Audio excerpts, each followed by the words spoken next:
Alright, let's draw the radius from Q to R. What do we know about the radius and the tangent line? If they meet at the point of tangency, they are perpendicular to each other. So we have a right triangle, and we know that in right triangles, the square of the hypotenuse is equal to the sum of the squares of the legs. So the green and blue sides are the legs of a right triangle, and the yellow side is the hypotenuse. The blue leg is a radius, and so is the distance from Q to S, which is 5. So we know that the blue leg is 5 units long. So we know that from T to R is 12, from R to Q is 5, from Q to S is 5, and from S to T, well, we don't know that, and that's what they want. So let's let it be X, and let's write an X there for the segment ST.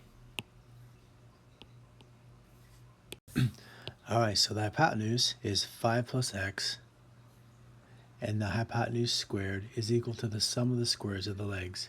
And the legs are 5 and 12. Alright, let's solve this equation.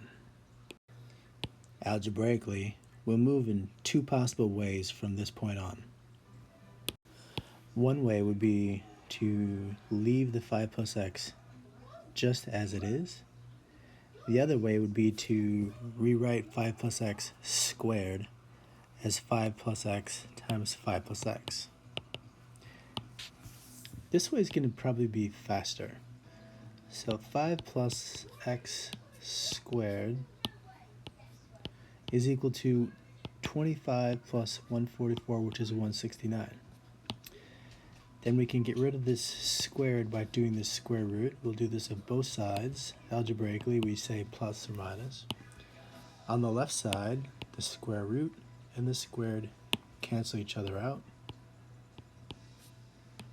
And on the right side, the square root of 169 is 13. So we'll subtract 5 from both sides. Then x is either positive 13 minus 5, which is 8,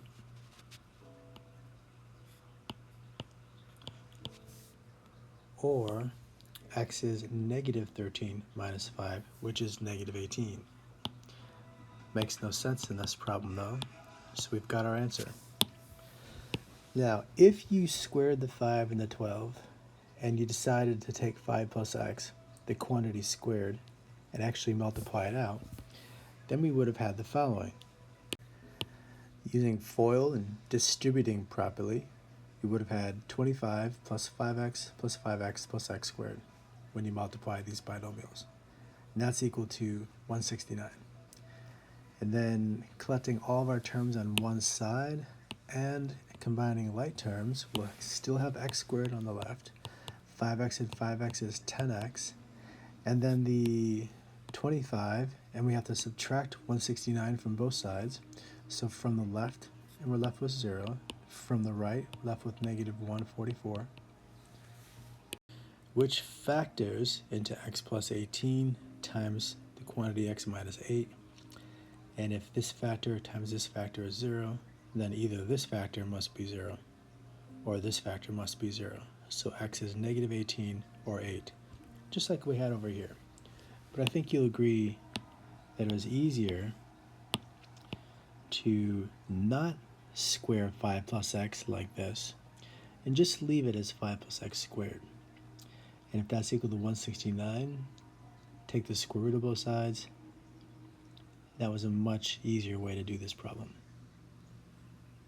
So, in a nutshell, draw radius. Notice that it's a right angle. Recognize that QR is 5 because it's a radius like QS. Use the Pythagorean theorem. The square of the hypotenuse, 5 plus x, is equal to the sum of the squares of the legs, leg 5 and leg 12. So 5 squared and 12 squared. 25 and 144 is 169. Get rid of this quantity squared, get rid of the squared part by doing the inverse of squared, which is square root. Algebraically, we always do plus or minus there. And then the square root canceled out the square, leaving us just with 5 and x, and that's equal to positive or negative 13. So 5 plus x equals positive 13, or 5 plus x equals a negative 13. Solving for x by subtracting 5 from both sides, x is 8, or negative 18. This one doesn't make any sense because x is positive, so our answer is x equals 8, and that's what ST is. Final answer.